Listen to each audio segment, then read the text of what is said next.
You're watching France 24. Welcome to today's Focus.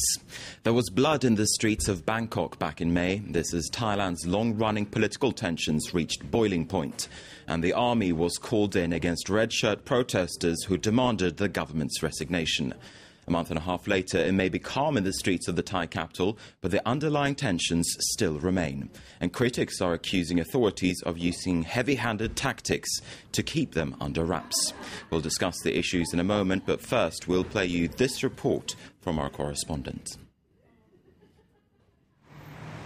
Bangkok after the battle. A time for unity and harmony, according to the government. Everything seems fine.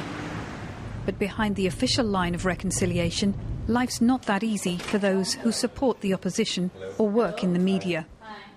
We don't feel comfortable right now to give any interview. And how many times the government closed this place already? Close our website 6 times. These emergency authorities, CRAs, refuse to dissolve itself and seem to have equal or even higher authority than the government of Prime Minister Pisit. They are not giving any chance for the red shirt to come back to the surface. So it can be explained in this context why the military are using all the power that they have to crack down on the red shirt, to arrest them, to close down the channel of communication. We head to the red shirts bastion in northeastern Thailand. Their main party's local headquarters is very quiet. The door is closed and no one will speak to the camera, including this politician, a close friend of former Prime Minister Thaksin Shinawatra. The reason is fear. It's believed the army has put many people on a blacklist. Officially, there were over 400 arrests. This red shirt sympathiser was one of them. He now faces 2 years in jail. I think the government plan to reconciliate and compromise is false because they say one thing and do another. In Bangkok, the government uses nice words, but their aim is to control the red shirts. And I feel very unsafe. The emergency law has particularly targeted community radios. We are at the Vitayu Pidang, or Sister Red radio station. It's still allowed to broadcast, but only love songs. The staff have found a way round the restrictions. You know, I changed the words to send some messages. Me, I'm not afraid. In all Thailand, this radio, my radio is the last one, the last red shirt radio. The owner may be smiling, but the army is watching her closely, and only a few here are willing to talk. The red shirts didn't lose, and the fight is not over yet. There are lots of things we don't know, the facts and details of what's happening. The government is just trying to blind us with one-sided information. Thailand is still very divided, and the question remains if and when the red shirt movement will make a comeback. For more now on the situation in Thailand, we'll turn to Stéphane Douvert here in the studio. He's the founder of the Research Institute on Contemporary Southeast Asia, which is based in Bangkok. Welcome to France 24. Good morning. Now, first of all, we had some very critical accounts there of how the government is behaving after the red shirt crisis back in May. Are you surprised hearing those accounts? Not really surprised, because you have such tradition of double standard. I mean, the voice of the government is for appeasement, is to reconciliations, but the action of the army, special forces, and is more or less a question of repression, and it's quite common. But the violence has been very surprising from the army side, and some people feel that there is no other option now than to prepare a further confrontation. So next step will be another boiling point. But the government is saying that it wants to bridge the divisions that became apparent during the red shirt protest movement. You're not buying that by the sounds of it? Not at all, because a reconciliation movement, you have to have some partners, not to put them in jail, and to create and to generate partnerships and national reconciliation. You must to put all the people around the table, discuss with them and trying to find a common solution.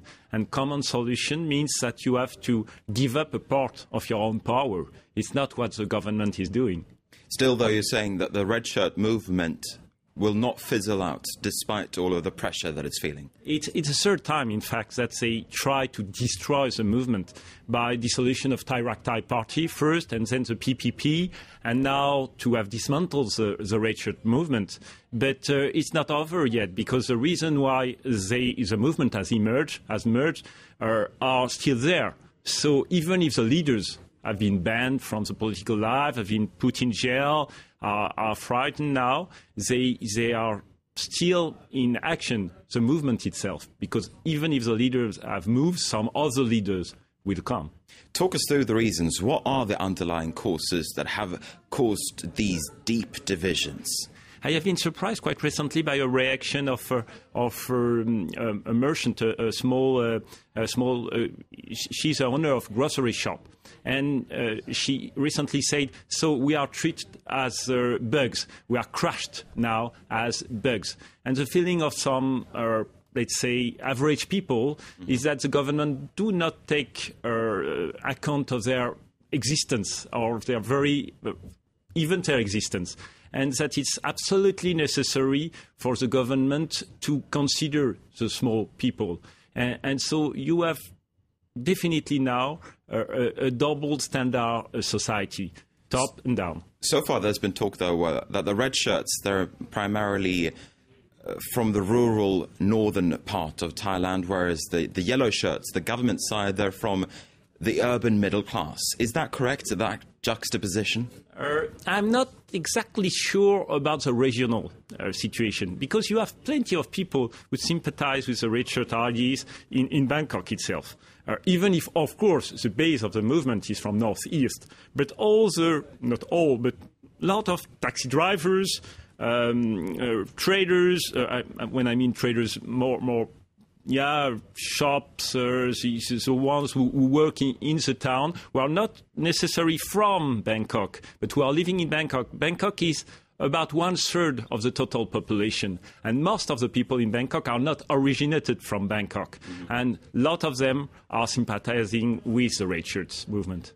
Now, when you talk about Thai politics, it's necessary always to bring in the Thai army, of course, because it still has a very important position within Thai society. What do you think it's going to do from now on, and what's the relationship at the present point between the government and the armed forces? A lot of people consider that the apposite government is a puppet government in the end of the army.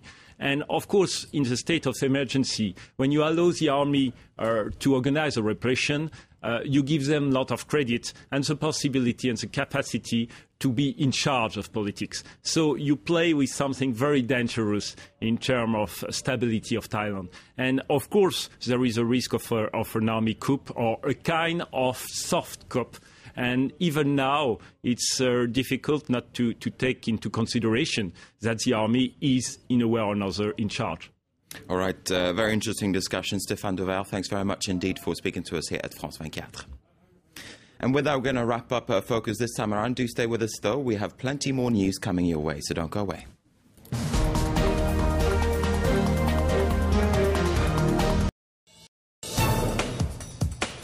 Heroin, speed, cocaine, the names we know well. But what about meow, bubble, or as it's also known, mephedrone? That's the latest substance to hit illegal lists across Europe.